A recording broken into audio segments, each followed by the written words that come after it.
الشوارع المصرية عقد الحزب الوطني الديمقراطي ممثلا في هيئة مكتبه اجتماعا لبلورة رؤية الحزب عن الاحتجاجات الأخيرة.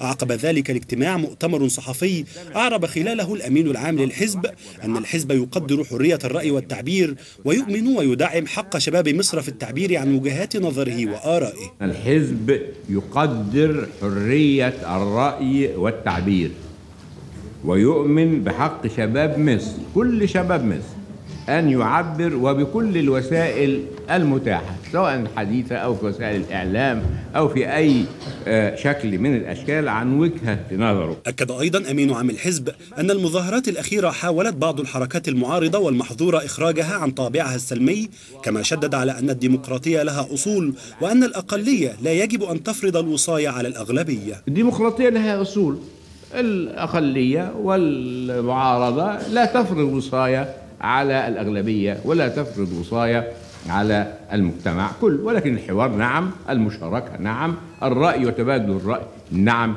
بالطرق السلمية. وفي رده على سؤال عما أشيع مؤخرا عن هروب عدد من مسؤولي الحزب للخارج، نفى الأمين العام ذلك، مؤكدا أن كل قيادات الحزب أبدا لا تهرب من حل مشاكل الجماهير، كما لفت النظر إلى أن تلك الشائعات تؤثر على اقتصاد الوطن، كما حدث من هبوط لمؤشر البورصة. حزب الوطن لا يعرف الهروب ولا قيادات مصر تعرف الهروب.